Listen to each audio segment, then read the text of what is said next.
오늘은 종려주일입니다. 종려주일은 예수님께서 예루살렘 성전에 입성하실 때 많은 사람들이 종려나무 가지를 꺾어서 흔들면서 예수님을 환영해서 붙여진 이름인데, 이날부터 한 주간 순환주간, 예수님의 순환이 시작되기 때문에 순환주간이라고 합니다. 예수님은 스가랴 9장 9절의 말씀을 이루시려고 나귀 새끼를 타고 입성하십니다. 여기 보면은 메인 나귀와 나귀 새끼가 함께 있는 것을 보리니 풀어 내게로 끌고 오라 하시는데, 아마도 새끼 나귀와 그 어미 나귀인 것으로 추정되죠. 다른 복음서에는 새끼 나귀를 타고 입성하셨다고 기록합니다. 제자들은 자기 겉옷을 벗어서 나귀에 깔고 안장을 만들어 드립니다. 그리고 거기 모여있던 많은 사람들은 그 길에 자기들의 겉옷을 벗어서 깔아드려서 마치 레드카펫처럼 준비합니다. 그리고 종려나무 가지를 꺾어서 계속 길에 펴면서 예수님의 앞뒤에서 다 기뻐하면서 이제 왕이 우리와 함께 있으니 저 로마를 물리치고 우리 나라를, 독립을 되찾을 수 있겠다라는 기대와 소망으로 환호했을 것입니다. 요즘도 대통령 후보가 선거할 때 보면 어떤가요? 그 이름 세 글자 크게 부르면서 그 사람이 무슨 말만 해도 크게 환호성을 지르지 않습니까? 저 사람이 대통령이 되면 우리나라가 살만해질 거라는 기대감으로 저 사람과 우리가 힘을 합하여 악한 무리를 몰아내고 새로운 세상을 만들 수 있다는 기대감으로 사람들은 선거철만 되면 그 후보자의 이름들을 크게 외쳐댑니다. 아마도 지금 유대인들도 예수님을 그런 분으로 본 것 같죠. 당시 유대인들은 로마의 지배 아래 매우 고통을 받고 있었습니다. 우리나라도 일제강점기를 겪었기 때문에 이 사람들의 처지가 얼마나 열악하고 힘겨웠을지를 짐작할 수 있습니다. 우리가 일제강점기에 태어나지는 못했지만 근현대사를 자세히 공부해 본다면 누구라도 그 고통을 알 수 있을 것입니다. 그 당시 우리나라도 일본의 지배에서 벗어나려고 얼마나 많은 노력을 했습니까? 나라를 팔아 기득권을 챙긴 무리가 있었지만 되찾기 위해서 무장투쟁하고 독립운동하는 사람도 있었고, 수많은 군중들이 3.1운동 같은 대대적인 운동을 하면서 자기 목숨 바쳐 나라를 구하려고 했습니다. 당시 유대인들도 로마의 지배로부터 나라를 되찾으려고 정말 열심히 싸우는 사람들이 있었고, 또 백성들은 삶이 너무 가혹하고 팍팍하여 살 길이 없어서 아주 괴로운 중에 누군가 메시아가 나타나서 우리를 구해줄 거라는 희망을 붙들고 살고 있었습니다. 물론 우리나라 친일파처럼 로마 제국의 지배를 통해서 그 속에서 자기 기득권을 만들고 그 기득권만 지키려고 하는 사람들이 있었어요. 예를 들면 사두개인이 그런 사람들이죠. 말은 제사장인데 로마 권력에 의해서 제사장이 된 사람들이니까요. 그러나 군중들은 대부분 로마의 지배와 압제로부터 건져내줄 메시아를 기다렸고, 예수님이 태어나시기 전 약 170년 정도 전에 이미 그들은 한 번 승리를 경험한 적이 있었습니다. 바로 마카비라는 사람이 주전 167년에 안티오코스 4세와의 전쟁에서 승리를 함으로써 빼앗겼던 예루살렘 성전을 탈환하고 또 그가 중지시켰던 예배와 제사를 다시 드릴 수 있도록 했습니다. 그 후로 마카비의 형제 시몬이 주전 142년에 독립을 이루어서 그때부터 약 80년 정도는 독립국가로서 잘 지낸 것 같은데, 다시 주전 63년에 로마에 의해서 유대인들은 다시 식민 통치를 받게 되어버립니다. 그러니 아마도 사람들은 예수님을 어떻게 생각하냐면 그 옛날 말로만 듣던 또 다른 마카비로 바라보았을지도 모르는 것이죠. 우리를 전쟁에서 승리하게 해주고 우리에게 예배와 제사를 회복시켜 주었던 마카비처럼 이분이 우리를 구하러 온 메시아일지 몰라 라는 기대감으로 그들은 그렇게 열렬히 예수님을 환호한 것일 수 있습니다. 그런데 예수님의 모습이 이상해 보입니다. 마카비가 예루살렘을 탈환하고 귀환할 때, 또 시몬이 독립을 이루고 예루살렘에 들어올 때는 전쟁에 쓰는 말을 타고 멋진 모습으로 왔을 텐데, 지금 예수님은 나귀, 그것도 새끼를 타고 오세요. 나귀는 짐을 나르거나 평화의 사신들이 타고 다니는 짐승이었습니다. 즉 예수님은 평화의 왕으로 예루살렘에 들어가시는 거예요. 그리고 이렇게 나귀를 타고 들어가시는 모습은 스가랴의 말씀에 이미 예언되어 있었죠. 그러나 성경의 말씀을 이루기 위해서 예수님이 선택한 방법이지만 얼마나 보잘것이 없어 보이겠습니까? 그런데도 사람들은 자신들의 기대 심리가 너무도 강하여 그런 것이 별로 보이지 않았던 것 같습니다. 나중에 생각해보면 비웃음거리가 될지도 모르는 그 모습이 기대감으로 부풀어 있을 때는 그마저도 다 좋아 보이는 것이 꼭 오늘 유명 인사들을 바라보는 많은 사람들의 심리와 같습니다. 그들은 겉옷을 벗어서 예수님을 환영합니다.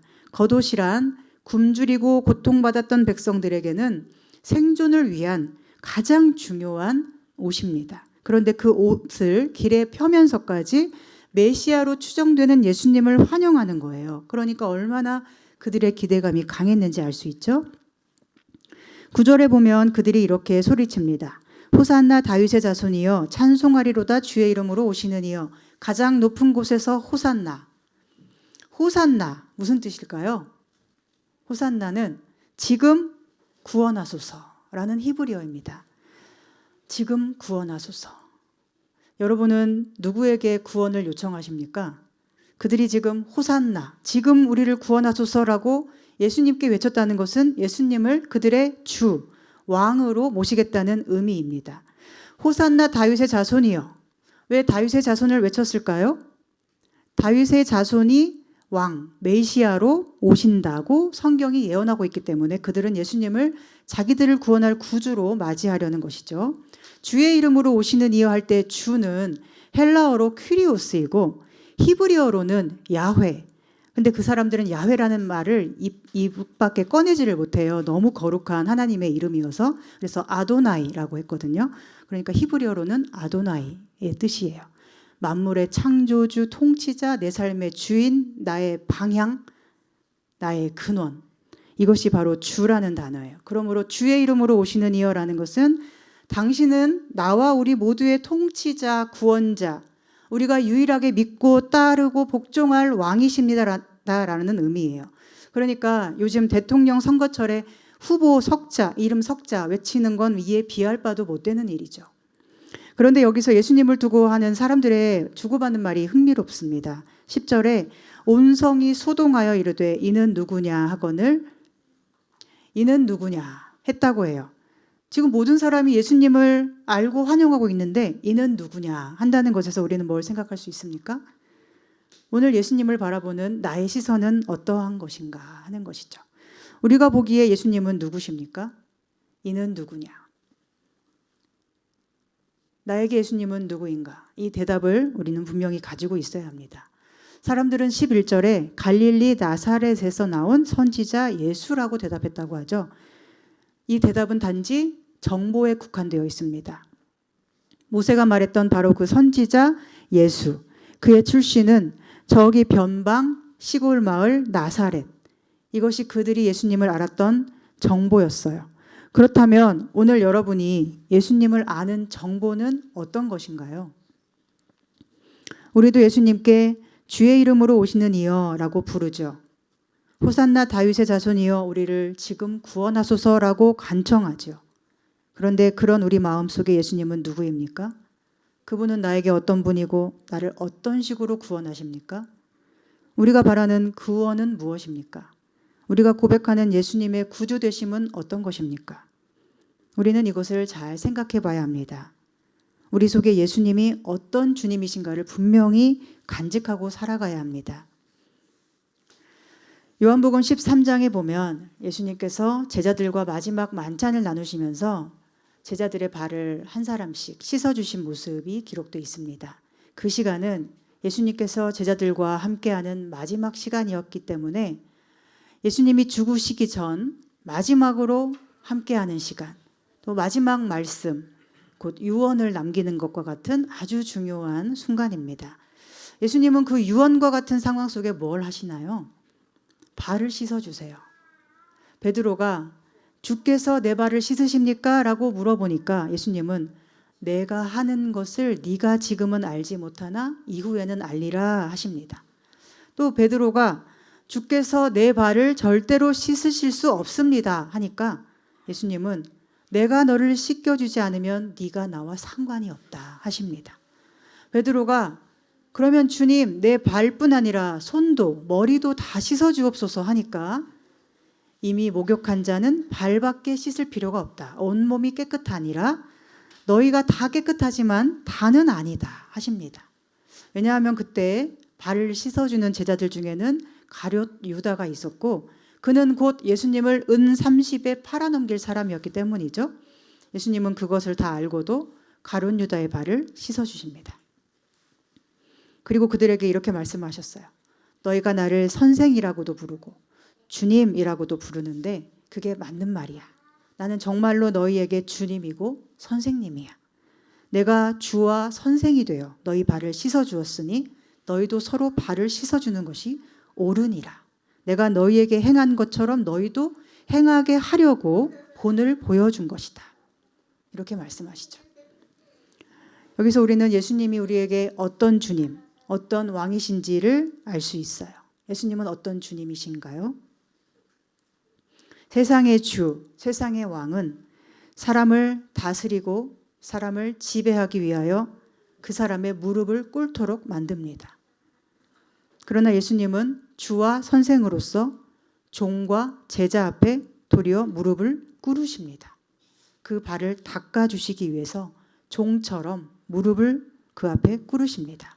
이것이 세상의 주와 예수님의 차이입니다. 세상은 무릎 꿇게 만들지만 예수님은 무릎을 꿇어주셔요. 주님이 왜 주와 선생이 되어 종이며 제자에게 무릎을 꿇어주십니까? 무릎은 누가 누구에게 꿇어야 하는 것입니까? 낮은 사람이 높은 사람에게, 아쉬운 사람이 가진 사람에게 꿇습니다. 용서받고 싶은 사람이 용서받아야 할 대상에게 무릎을 꿇고 빕니다. 그런데 왜 예수님은 제자 앞에 종들 앞에 무릎을 꿇으십니까? 그것이 바로 예수님이 이루어 가시는 하나님의 나라이기 때문입니다. 세상 나라에서는 권세 잡은 자들이 그 권력과 권세를 통해 다른 사람을 다 무릎 꿇게 만들지만 예수님만이 왕으로 다스리는 하나님 나라에서는 주와 선생이 된 그 사람이 다른 사람에게 무릎을 꿇어줌으로써 그의 가치와 삶의 의미를 회복시켜 주는 것입니다. 세상을 보십시오. 세상은 항상 우리에게 무엇을 말하죠? 너 성공해야 돼. 성공하면 내가 인정해 준다. 그런데 너 성공 못했으니까 너는 가치가 없고 쓸데없는 인간이야. 너 나한테 무릎 꿇어. 너 나를 섬겨. 내가 너를 지배할 거야. 이렇게 합니다. 그러나 예수님은 제자의 발을 닦기 위해서 무릎을 꿇으심으로써 무엇을 말씀하시는 것입니까? 너를 위해 내가 무릎 꿇어 발을 씻어줄 만큼 너는 가치 있고 소중한 사람이야. 세상이 너에게 뭐라고 해도 너는 나에게 소중한 사람이야 하십니다. 그리고 그렇게 서로에게 무릎 꿇어 발 씻는 종이 되는 것이 하나님 나라 백성의 모습임을 예수님은 가르쳐 주십니다. 내가 한 것처럼 너희도 하게 하려고 본을 보여준 것이다 하십니다.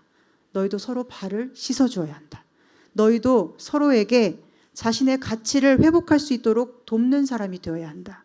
그 앞에 무릎 꿇어 섬겨줌으로써 그가 얼마나 소중하고 가치 있는 사람인지를 알 수 있도록 해주어라 하신 것입니다. 아무도 무릎 꿇어주지 않아 스스로를 가치 없다 여기는 사람들에게 너는 무릎 꿇어 섬겨줌으로 그들의 가치를 인정해주는 사람이 되어라. 그게 사랑이고 그게 섬김이고 그게 내 백성이다 라고 하시는 것입니다. 여러분, 교회에서 봉사하고 섬기는 일들은 우리가 오해하는 부분이 참 많은데요. 바쁜 거 다 지나고 시간 막 남아도는 사람이 하는 게 아닙니다. 교회에서 여러 일로 섬기는 것은 난 바쁘면 못하고 나중에 뭐 은퇴한 후에 시간 남으면 할 수 있는 여유가 있으면 하는 그런 게 아닙니다. 섬김과 봉사는 내가 다른 사람의 발을 닦아주는 행위이고 그를 섬김으로써 그가 가치 있는 존재라고 내가 가르쳐주고 있는 거예요. 주의 명령을 따라 사람을 가치 있게 살려주고 세워주고 회복하는 일이 바로 봉사와 섬김입니다. 그리고 하나님 나라는 그런 주님을 모시고 주님을 본받아 섬기는 그 사람들의 나라예요. 어떤 사람이 자기 교회 전도사님 인터뷰를 하는 걸 봤습니다. 그 전도사님이 이렇게 말하더라고요. 자기는 신대원에 다니던가 뭐 그러는데 공부머리도 없고 능력도 없고 그래서 나는 쓰레기인가? 이런 생각이 들 때가 있는데 그러면 예수님이 내가 너를 위해 십자가에 죽었어 라고 말씀하신대요. 그래서 자기가 맡고 있는 아이들에게 그 아이들이 자기를 가치 없게 여기고 쓸모없다고 스스로 말할 때 아니야, 너를 위해 예수님이 십자가에 죽으셨어. 너는 가치 있는 존재야. 이렇게 말해준대요. 세상은 우리에게 성공해라 말하고 성공 못하면 가치 없는 쓰레기 취급을 합니다. 그리고 그렇게 말하죠. 그 말이 우리 속에 들어와 버리면 우리는 스스로를 공격하게 되고 부정적으로 반복하여 그런 말을 자기 스스로에게 하면 우리의 멘탈은 아무리 강했던 사람도 부서질 수밖에 없고 그런 멘탈로는 삶을 제대로 살 수가 없고 특히 하나님을 영화롭게 할 수 없습니다. 우리는 하나님이 우리를 창조하셨던 아름다운 형상을 회복해야 하고 하나님이 우리에게 부어주신 존귀함을 기억하고 살아야 합니다. 그리고 다른 사람을 그렇게 회복하게 돕는 사람이 되어야 합니다. 왜냐하면 우리는 하나님의 종이고 하나님의 아들이고 하나님의 딸이고 하나님 백성이기 때문이에요. 우리는 세상의 백성, 세상의 종이 아닙니다. 우리는 하나님의 백성, 하나님의 종입니다. 맞습니까? 어떤 사람이 자동차를 타고 다니는데 그 모양이 이상해요. 두 다리가 다 마비되어서 앉아있을 수가 없어서 마치 슈퍼맨처럼 자리에 엎드려서 두 손을 이렇게 뭐라고 하죠 이게? 핸들에 대고 자동차 운전을 하는 모습을 봤어요. 알고 보니까 23살에 자동차가 전복돼서 몸이 망가져 버렸대요. 게다가 욕창이 생겨서 다리 한쪽마저 절단하고 결국 다리는 하나뿐입니다. 그런데 그 사람이 세상 눈으로 보면 어떤 존재일까요? 세상은 그에게 뭐라고 늘 말할까요? 너는 쓰레기야. 너 다리도 없잖아. 다리 없어서 할 수 있는 것도 없잖아. 라고 하겠죠. 그 소리가 그 사람의 귓가에 그리고 내면에 수도 없이 들려올 겁니다. 그런데 그 어머니는 어떨까요? 그의 어머니는 너 다리 없으니까 이제 쓸데없어 라고 할까요? 그 어머니는 아들이 살아 있어준 것만으로 감사하며 그 힘든 상황에서도 삶을 포기하지 않고 열심히 살아주어 고맙다고 합니다. 그리고 그 아들이 슈퍼맨처럼 운전해주는 차를 타고는 마냥 행복해하며 좋아합니다. 객지에서 열심히 혼자 살다가 오랜만에 엄마를 만나러 온 그 아들의 목을 끌어안고 막 울어요. 그 고통스러운 삶 속에서도 포기하지 않고 살아 있어준 것만으로 너무 감사해서 너무 좋아서죠. 그러면 그 엄마만 그럴까요? 그 아들에게서 엄마가 죽고 없어져 버리면 그 아들을 소중하다고 여기는 사람은 세상에서 한 명도 없을까요? 여러분 어떻게 생각하세요? 그렇지 않습니다. 힘겹게 살면서도 포기하지 않고 웃음을 잃지 않으려는 그 사람을 보면서 사람들은 희망과 용기와 위로를 얻을 것이기 때문이에요. 오늘 우리의 가치는 어디에 있는 것입니까? 여러분의 가치는 쓸모 있는 존재인가 아닌가에 있습니까? 그렇지 않습니다. 스스로를 볼 때 가치 없고 쓸모없다라는 생각이 든다면 그것은 무슨 뜻일까요?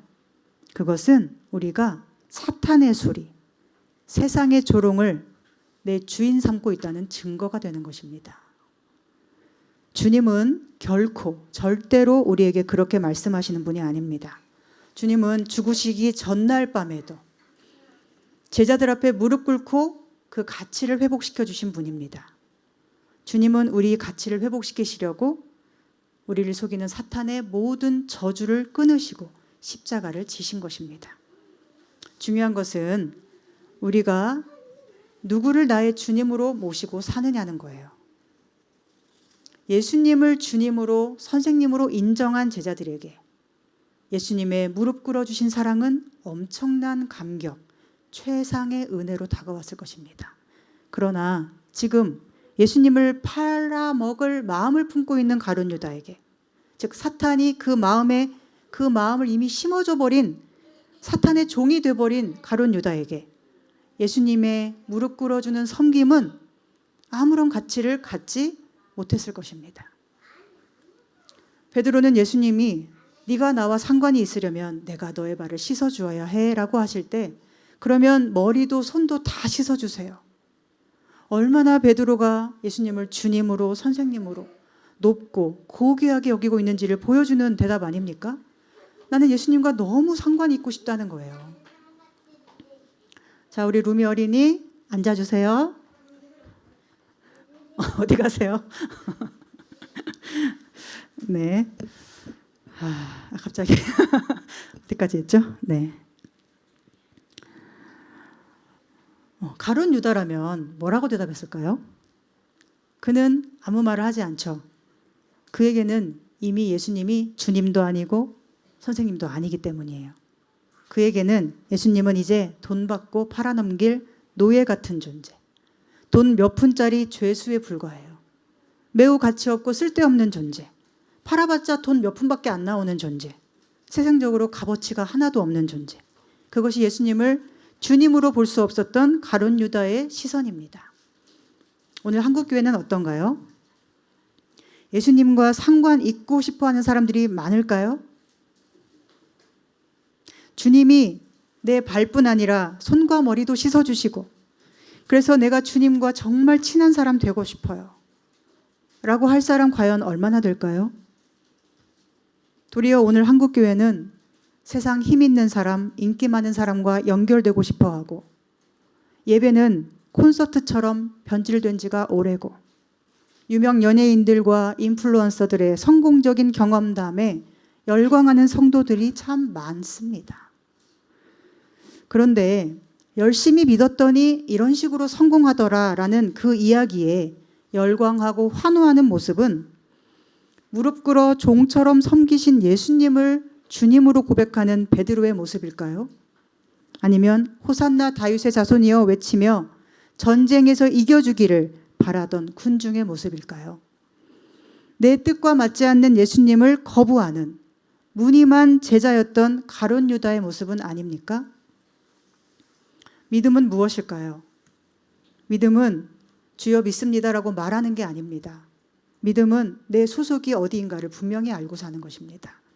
내 소속은 하나님 나라임을 우리는 알아야 합니다. 소속이 사탄이고 소속은 세상이고 소속은 세상 권세 잡은 자 되길 바라면서 말로만 주여 믿습니다 하는 건 믿음이 아닙니다. 우리의 믿음은 첫째로 우리 소속을 분명히 하는 것입니다. 나는 주님의 것인지 아닌지, 나는 이 세상의 것이 되고 싶은지 아닌지, 나는 주님의 것으로 끝까지 나를 지켜내고 싶은 것인지, 이것을 자기 속에서 우리는 분명히 해야 합니다. 그래야만 사탄과 세상 권세 잡은 자들의 조롱 앞에 설 때 난 너의 종이 아니야. 난 너의 말을 듣지 않아. 네가 아무리 나에게 쓰레기라고 해도 나의 주님은 나에게 가치 있는 보물이라고 하셔. 나는 예수님의 말씀만 듣는 예수님의 종이야. 예수님의 사람이야 라고 할 수 있지 않겠습니까? 또한 믿음은 둘째로 소속에 그치지 않고 내가 살아가는 삶의 이유가 주님이심을 아는 것입니다. 여러분 왜 사세요? 죽지 못해 사시는 건 아니죠? 사람들은 죽지 못해 산다고 하더라고요. 아니면 세상에서 뭐 좀 더 잘 될 것이 있는가 해서 사십니까?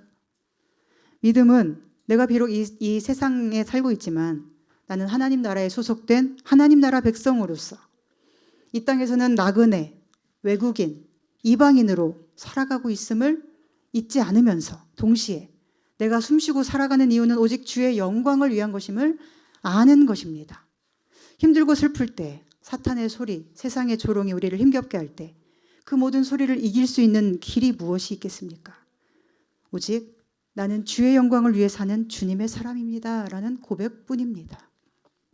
내가 사는 이유가 나의 어떤 커리어나 성공을 위해서 또는 다른 사람이 인정해 주는 것을 위해서 그런 것이라면 우리는 늘 넘어지고 일어날 힘을 낼 수 없어요. 그러나 주의 영광을 위해 살고 있음을 우리 스스로가 늘 기억한다면 때로 실패하고 넘어지고 외롭고 고단하더라도 그 순간들을 통해 하나님께서 영광을 받으실 것을 믿기 때문에 우리는 다시 일어날 수 있고 힘을 낼 수 있고 웃을 수 있고 더 나아가 다른 사람의 발을 씻어주기 위해 무릎 꿇는 사람이 될 수도 있는 것이죠. 바울은 자신이 누구인가를 인식하면서 이렇게 고백해요. 나는 사나 죽으나 그리스도의 것입니다. 살아있어도 혹은 내가 죽어야 하더라도 나는 여전히 그리스도의 것입니다. 이것이 그의 믿음입니다. 로마서 14장 7절부터 이렇게 말씀합니다. 우리 중에 누구든지 자기를 위하여 사는 자가 없고 자기를 위하여 죽는 자도 없도다. 우리가 살아도 주를 위하여 살고 죽어도 주를 위하여 죽나니 그러므로 사나 죽으나 우리가 주의 것이로다. 아멘. 그 믿음대로 바울은 그리스도께 자신을 온전히 드렸고 그리스도께서는 바울을 기쁘게 받아주셨으며 영원토록 그를 사랑하는 주님이 되어 그를 다스려 주셨습니다. 또 예수님은 어떠셨습니까? 예수님은 하나님의 본체이셨음에도 하나님의 영광을 위해 모든 걸 감당하시죠. 오늘 본문처럼 온 땅의 왕으로 입성하시면서도 예언의 말씀을 이루기 위하여 나귀의 새끼, 그 볼품없는 짐승을 타십니다. 생각해 보세요. 얼마나 부끄러운 모습이에요. 그분입니까? 저주받은 십자가에서 온몸에 물과 피를 쏟으시고 속옷 한 장 걸치지 않은 채로 벌거벗겨진 채로 높이 들려서 세상의 비웃음거리가 되셨습니다.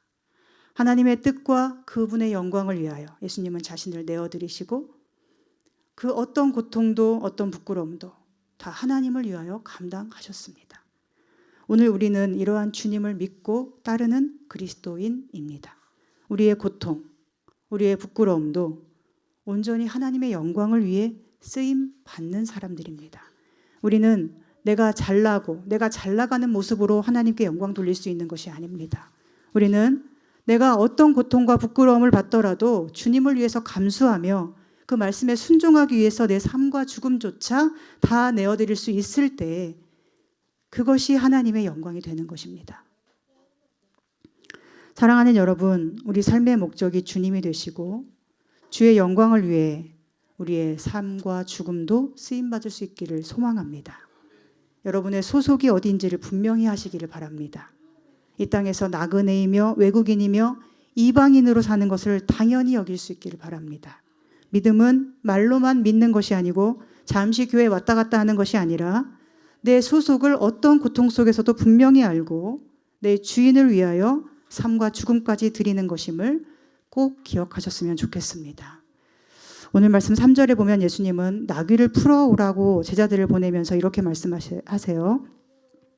누가 무슨 말을 하거든 주가 쓰시겠다 하라. 그리하면 즉시 보내리라. 다른 설명이 전혀 없습니다. 주가 쓰시겠다. 그런데 그 말을 듣는 사람은 그 말에 즉시 따릅니다. 왜요? 그들에게 주는 예수님이기 때문이죠. 그들의 주가 예수님이 아니면 그들이 나귀 새끼를 왜 내어드리겠어요? 그러나 그들에게 예수님만이 주이기 때문에 즉시 나귀를 내어드릴 수 있었습니다. 오늘 우리의 믿음 생활이 힘이 없는 이유는 무엇입니까? 주님이 나의 주가 되심을 스스로 잘 모르기 때문이고 내 발을 닦아주시는 무릎 꿇는 사랑을 내 것으로 받지 못하며 살기 때문입니다. 우리는 주님의 것이고 주님은 우리를 사랑하셔서 무릎 꿇어 발을 씻어주신 분이십니다. 주님은 그렇게 우리를 가치 있고 소중한 존재로 바라보시고 우리의 마음을 일으켜주시는 분입니다. 그리고 주님의 소속으로 살아가는 사람은 단 한 명도 잃어버리지 않고 다 구원하시겠다고 말씀하셨습니다. 아버지께서 나에게 보내시는 자를 하나도 잃어버리지 않고 다 구원하겠다 약속하셨습니다. 중요한 것은 내가 주의 소속으로 살고 있느냐 이겠죠. 내가 주의 소속이 되기 위하여 내 삶과 죽음까지도 아까워하지 않을 수 있느냐가 가장 중요합니다. 사랑하는 여러분, 순환주간이 시작되었습니다. 이번 한 주간은 다른 때보다 더욱 예수님의 무릎 꿇는 사랑 앞에 나의 주인이 오직 예수님이심을 고백하는 시간 되기를 소망합니다. 그리고 혹시 내가 돈을 주인으로 섬기고 있진 않은지 또는 내 미래의 어떤 모습, 어떤 꿈을 주인으로 섬기고 있지 않은지 내가 혹시 호산나 외친 군중들의 마음은 아닌지 돌아보시기 바랍니다. 내가 기다리는 구원은 주님이 아니라 혹시 돈과 성공이 아닌지 돌아보시기 바랍니다. 군중들은 자기 뜻과 다른 그리스도를 십자가에 못 박으라 소리침으로써 너를 행복하게 못할 자는 죽어야 해. 쓸모없는 쓰레기야 라고 속삭이는 사탄의 종이 되고 말았습니다. 사탄의 종의 결말은 패배, 영원한 멸망입니다. 그러나 우리는 주님의 종으로, 주님의 아들, 딸로 주의 음성만을 듣기를 소망합니다. 혹시 누군가의 목소리가 여러분을 무시하며 짓누르거나 쓰레기처럼 느껴지도록 만든다면 그 사람은 그 순간에 사탄의 종으로 살고 있다는 것을 기억하시기를 바랍니다. 여러분의 믿음의 삶에 대하여 폄훼하고 비난하는 모든 소리는 사탄의 종 노릇하는 자들의 소리임을 기억하시기 바랍니다. 오직 예수님 음성에만 귀 기울임으로 끝까지 소속을 분명히 하고 주님께서 다스리시는 나라에서 영원토록 살아갈 은혜와 축복 누릴 수 있기를 간절히 소망합니다. 기도하겠습니다. 하나님, 오늘 주님 앞에 우리의 정체성과 소속감을 생각합니다. 우리의 주님은 오직 예수님이심을 고백하기 원합니다. 세상이 어떤 말을 하며 우리를 속일지라도 주님의 무릎 꿇어주신 사랑을 받아들이고 주께서 해주시는 말씀 앞에 아멘으로 응답하게 하여 주시옵소서. 끝까지 우리의 소속을 분명히 알고 하나님의 영광만을 위해 살기를 선택함으로 주님과 함께 부활의 기쁨을 누릴 수 있도록 인도하여 주시옵소서. 예수님의 이름으로 기도합니다. 아멘.